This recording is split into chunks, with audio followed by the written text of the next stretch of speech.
ఈ రోజు చూడండి Darsi,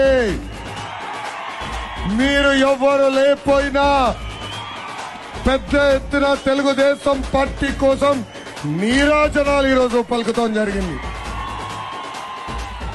this is Telugu Desam party. నిజమైన స్వచ్ఛమైన కార్యకర్తలున్న ఏకైక పార్టీ తెలుగుదేశం పార్టీ. అందుకే మళ్ళీ చెప్తున్నా నాయకులకి థ్యాంక్ యూ.